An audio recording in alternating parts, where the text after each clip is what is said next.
just got paid. Now what? Hello and welcome to this episode of the Just Got Paid podcast. And thank you so much for joining us today. We are recording this live on our YouTube channel and we're blasting it out to our social media platforms as well. I'm your host, Eric Halan. And on today's episode, I want to dive into a hot topic that many people are talking about right now, maybe even fearful of, and that's a recession. So we're diving into what a recession is, how to be ready for it, and then most importantly, how to make sure that your money and your household are prepared in case we do find ourselves coming into another recession. There's a couple things that I want to talk about, and I want to kind of lay a foundation before we get started. Number one, this is not a fear tactic. A recession is nothing to be afraid of. A recession is nothing more than an economic cycle. We go through recessions. You've lived through recessions before if you've been living long enough. And so chances are you're going to get through whatever the next one is just the same. However, there are ways to be more prepared financially for them. There may be some who remember the recession that we had back around 2009 and how much of a hit it took to like housing and unemployment, things of that nature. And so there were probably some things that you may have learned from going through that recession that can prepare you for going through the next recession. And so this is really what I want to chat about today because I want to kind of lay that foundation. The sky is not falling. It's not the end of the world. But if we do see us, ourselves going through a recession here in America, I just want you to be ready for it. And so the first thing I want to talk about is what is a recession? I'm going to give you the very definition of a recession, and then I'll kind of break it down in layman's terms. It says a recession is a period of economic decline that lasts for 2 consecutive quarters, so for 6 months, where our gross domestic product, our GDP, actually contracts or shrinks. And so for 6 straight months, we see a decline and a slowdown in our economy. That's what equates to being a recession. And so typically during a recession, we see that Americans spend less money. We do see unemployment, unfortunately, rise. And then we also see that businesses just kind of slow down on their spending. And so they're not really investing in a lot of development, R&D, products or hiring even. So that's typically what we see in a recession. Like I said, we did have a major recession that lasted quite a while back in 2007 to 2009. It actually lasted for 18 months. And that recession did take a major hit, especially to our housing market. I mean, what kind of prompted that was the housing crisis or the bubble bursting, if you would, when a lot of people started foreclosing because they weren't able to afford the homes that they were purchasing. And a lot of times they were buying those homes using fraud or what we call in the industry liar loans, which are stated income loans. But there's some other aspects of the economy and things that happened during that time that made us have to go through that recessionary time. So we did see the housing crisis. We also saw a lot of unemployment. And so that lasted about 18 months. Whether you know it or not, we did go through one even more recently back in 2020 due to COVID-19. But that didn't last very long. So that was a short-term recession. And what they did to fight against that longer term was they started cutting the interest rate. So the Federal Reserve really started to cut down that interest rate, which has some good and bad effects to it. But what it did was it kind of put a stop to the recession. And then it created what we call, and we're all familiar with, inflation. Because once you start cutting those rates so low, then all of a sudden other things start to cost more money, your general home goods and stuff like that. And so we do have inflation because there's more money in the market. So I'm not going to dive too deep into the economical, aspects of it where, okay, we're talking about micro and macroeconomics. I did study that in school. And so I happen to have a passion for it. But we're actually going to dive into more of how can you be prepared? What can you do with your money, your paycheck, and so that you're prepared for a recession should one come. I think the biggest thing when it comes to recession or negative news or anything like that is to not panic. You cannot panic. When you panic, you make bad decisions. And so, one instance of this is we've seen in the stock market a lot of people just start to pull money out of the market, and so the stock market has, took a big tumble, about 9% drop. And so, what happened was everybody's pulling their money out. They're selling, selling, selling because they're afraid of the headlines. They're afraid of what's going on in administration and tariffs. So there's a lot of things at play in our economy that cause people to panic. And so I don't want you to panic. I want you to be smart about the decisions that you make because ultimately, 10 years, 20 years down the road, whatever recession that may come, we'll get through. And it may not be as bad as you may expect. And so I don't want you to panic. I'll give you some strategies in this episode that you can implement in your household. But like I said, I don't want to get too far off to where we're talking about global economy and things of that nature. I really want you just to focus on your household and don't panic. We'll get through this. So there are pros and cons to any recession or any economic downturn, right?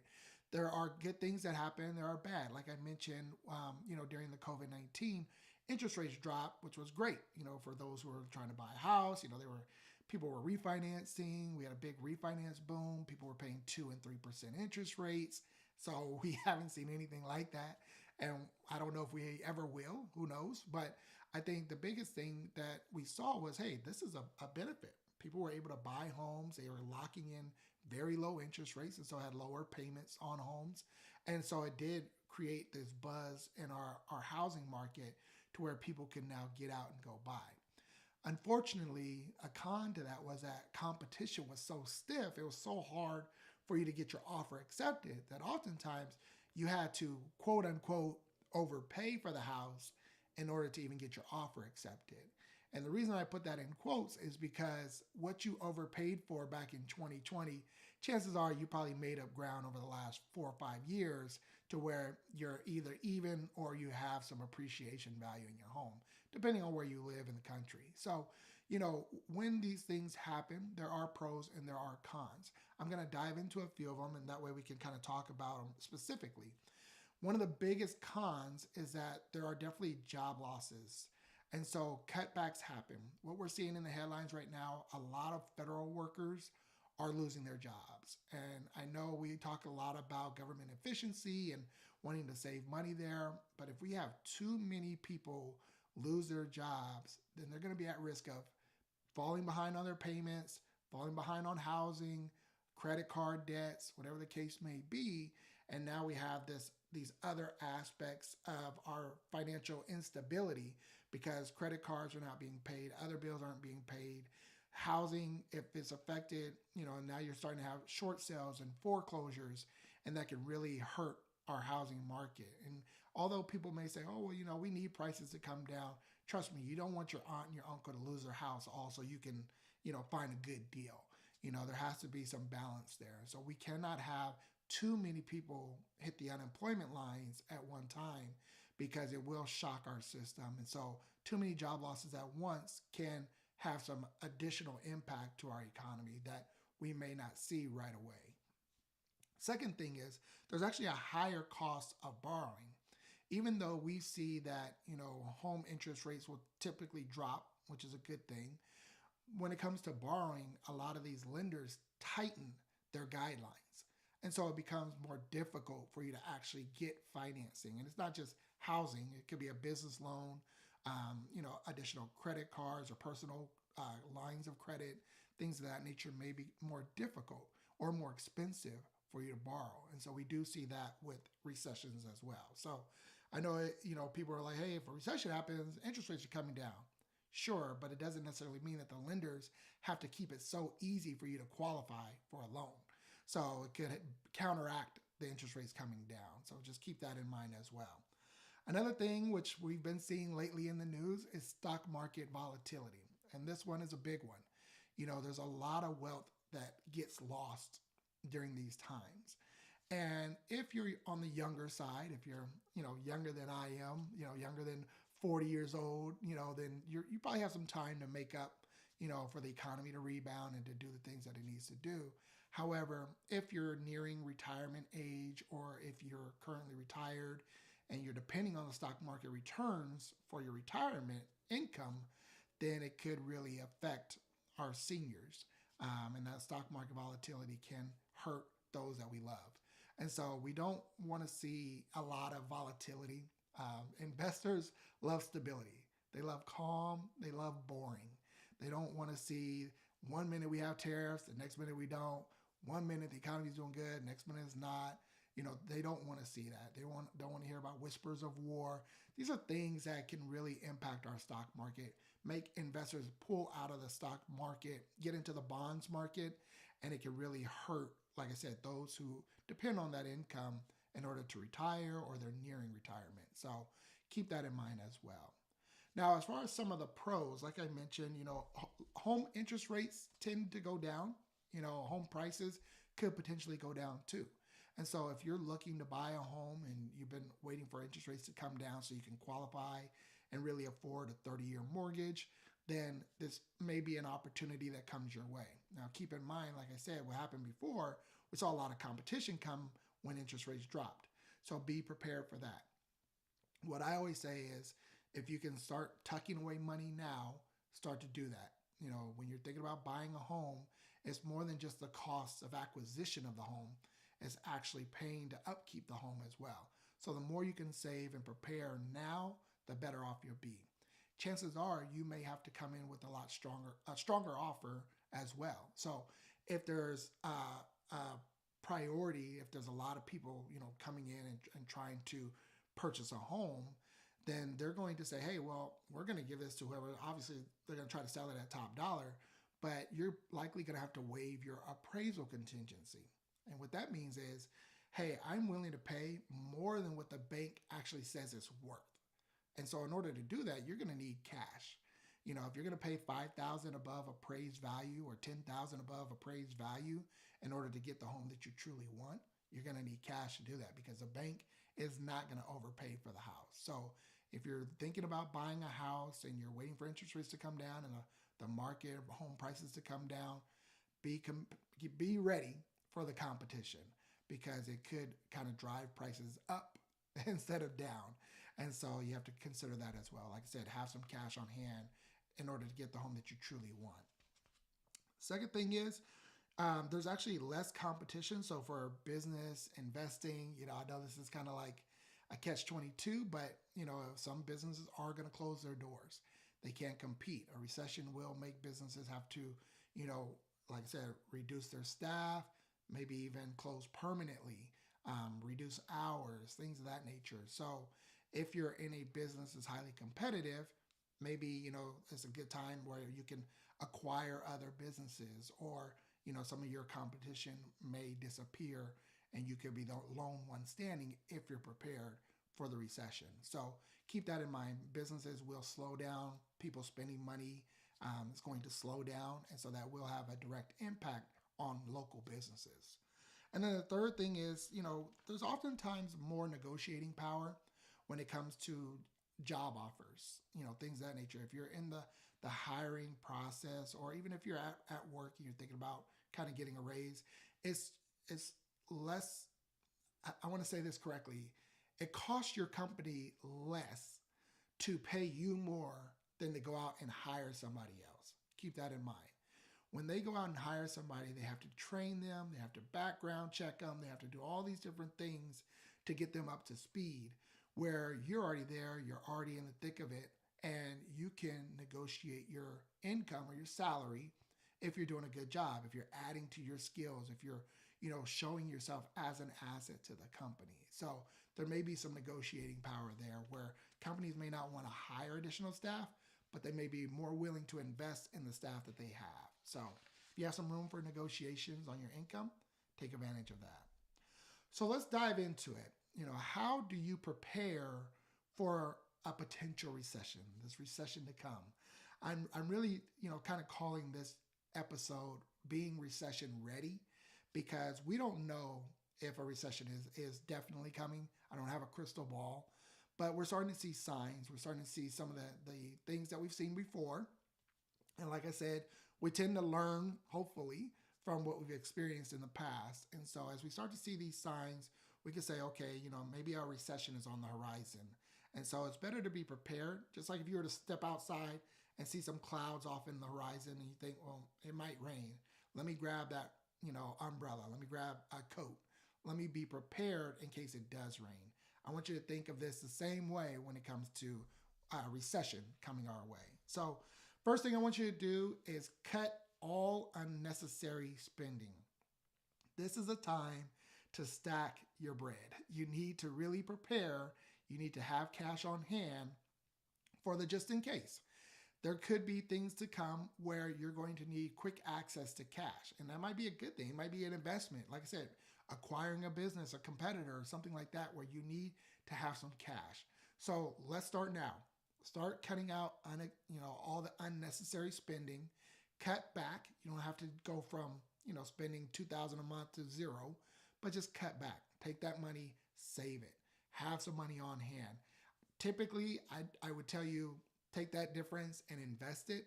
But with the stock market volatility and things going on, I really don't want you to put that into something where you're going to lose the value and you need that money short term. So I really want you to just save that money, put it aside, hold it until we can kind of get through this time together, and then see where you want to use that capital. If nothing happens and there's no recession and the market's doing good, then obviously you can reinvest that in the market. But let's cut back on all unnecessary spending. Take a look and really audit your spending on a monthly basis. You got to know where your money is going. I talked to this. I talked to a lot of clients about this. I talked to them blue in the face about it because I really want you to know where your money is going. You need to be able to tell it where to go and not let your money tell you where to go. And so audit your last spending, keep track of, maybe the last week, last month, and really see where did your money go and track for the next, few weeks and just see where your money is going.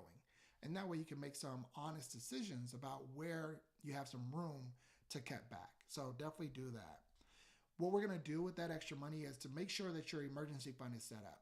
An emergency fund is going to be very important and it's going to be vital to you surviving any economic downturn. You need to have 3 to 6 months of saving set aside. And this is a perfect opportunity to do so because you're going to be cutting back on spending and you're going to be putting that money away. So let's start to tuck it for the 3 to 6 months, especially when we hear about unemployment and layoffs and things of that nature. You want to be prepared in case, God forbid, you lose your job, that you have that money there to give you some time to go out and find another job. And so you don't want to be stuck when you're living just paycheck to paycheck. You lose your job and now, you're scrambling and borrowing and running up your credit cards and maxing them out, things of that nature. So you really want to have an emergency fund set up, that unexpected spending, the cutbacks that you're making, that'll help to fund that emergency fund. So get that going right away. And like I said, you want to have that money close by. You don't want to put it into the stock market, things of that nature, but you can put it into like a high yield savings account. Just find something that's going to give you some money, some return on your money, but not put it into the stock market because we don't want to worry about the volatility there. So I mentioned, about talking to your employer about maybe upskilling, reskilling, adding to your repertoire on what you already do. That way you can negotiate a higher salary. That's something that you can do now to prepare. But also, if there's a side business or something that you can do nights and weekends to earn additional income, start to do those things. Start to find out what those additional side hustles can be. What skills, what talents do you have? I don't care if it's cooking or art or whatever the case may be. I hear about people making money in so many weird and wild ways that I wouldn't even think of. And chances are, if you sat down and just kind of wrote down some of the talents you have, passions you have, you can probably find some skills that you can earn money with. And so think about that. If there's a side hustle opportunity for you to earn some extra income now, take advantage of that and get started right away. It might take some time to get it going. And then we want to manage your debt wisely. So any debt that you currently have, your credit cards, things of that nature, call them, reach out to them, let them know, hey, this is what's going on. Can I have, 6 months of either 0% interest or can I lower it? The worst they can say is no, right? If you call to ask for them to lower your interest rate to give you some time to get caught up or reduce it to zero or whatever the case may be, there may be an opportunity there to, if one card reduces it to zero, you pay that balance off. Maybe you transfer over to that card, and so that way you have some opportunities to save on interest payments. You really want to be smart about the way that you manage your debt. Interest rates will come down with the recession, but they're pretty high right now. And so there's some bills I talked about in the previous episode. There are some bills that they're trying to pass where they make credit card, they cap them at 10% interest. It hasn't passed yet.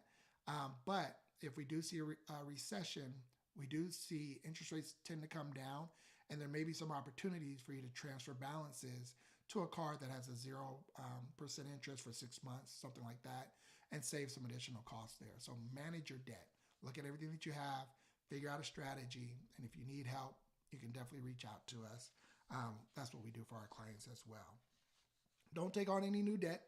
I know that the average car payment right now is over $700 a month. Don't go out and get a new car. It's not the time. Not with the recession on the horizon. You really don't want to go out and do that. If you desperately need a car because your car broke down, try to find one that you can pay cash for, or is maybe $5,000-$10,000, something that you can just get by with right now.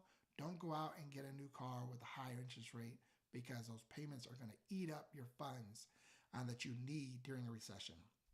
So if there's anything that you need to spend money on, try to pay cash for it. Don't run up credit cards, and don't go out and make new big purchases like a car and take on more payments. So definitely manage that debt. And then be smart about your housing. I mean, if you're renting right now, and let's say your lease is coming to an end next month, start looking for other places that might be more affordable, even if it's not exactly where you want to be. I know it's tough. I know it's hard to move. Everybody hates moving. I never heard somebody say, I love moving. I just love packing and boxing up stuff and lifting and moving stuff and getting a moving truck or a moving company. Never happened in all my years of being in real estate. Everybody hates to move, and I get it. But if it can save you a couple $100 to move into it doesn't necessarily have to be a smaller place, but maybe it's a different location. Maybe it's 5 minutes further from the freeway than where you're currently at, things of that nature. Look around. Just see what's out there if your lease is coming to an end. If you're already paying a mortgage, find ways to save money. If you're currently paying somebody to do different services around the house, maybe you can do those services. I know, like, for us, we like to have somebody come in and deep clean our house, but when times get tight, it's time for us to clean up the house ourselves. Those are things that you can just do. I'm not one for landscape, but if you have a lawnmower, cut your own grass instead of hiring somebody to do so. Like I said, just find ways to cut back around the house. It'll really add up. And I think once you see your savings account grow, your emergency fund build, and then you start to see that you're ready for the weather to come, the recession to come, then it'll give you confidence, and it'll allow you to not only survive a recession, but to truly thrive and find opportunities that will arise. So keep that in mind. And then, like I mentioned, don't panic sell. I know people are selling their stocks. Everybody's afraid of the headlines that are out there. Just don't do it. If you can hold on, hold on. If this is, like I mentioned at the beginning, a recession is an economic cycle. We go through recessions. We go through highs. We go through lows. We go through these pullbacks, or what we call corrections in the market. And so, if you can sit on the investments, keep with your same strategy. If you plan to buy a certain amount of stocks every month for the next 10, 20 years, stick with that strategy. It's dollar cost averaging. Chances are you're going to be buying stocks at a much lower price. And so you can make up some great opportunity and some great investments may arise because of a recession. So stick to your game plan if you can. I know different advice needs to be shared with different people. I'm not one to give you a cookie cutter solution or a blanket advice for everybody. Everybody's situation is different. Depending on your age, depending on your income level, you may need different strategies in order to truly thrive through a recession. And so, like I mentioned, you can reach out to me. I can help you kind of strategize, see where your money's at, where it's going, and figure out a way for you to build up more of that savings so you have cash on hand, but also look at your timelines and see if you can survive not only this recession, but any recession to come, and if there's opportunities for you to take advantage of. So keep some cash on hand, Be ready, be open to opportunities because, like I said, there are pros and there are cons to recession. I just don't want you to panic. I don't want you to feel like, the sky is falling because we've gone through this before. We'll get through it again.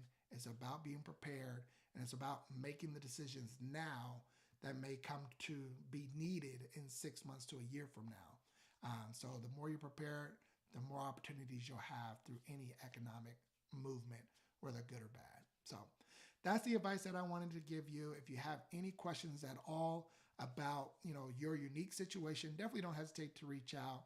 You can follow us, with our podcast, the Just Got Paid podcast. We're on all social media platforms at Just Got Paid Pod. Obviously, you can subscribe to our YouTube page as well. And then if you want to reach out to me directly, you can find me at Eric Halan on Instagram. So that's all that I have for you today. I wish you the best. I want you to be prepared financially for any economic downturn, upturn, good, bad, whatever. With these strategies that I've given you, you'll be well prepared. You'll be ready to go should a recession come. So that's it for now. Until the next episode, be blessed.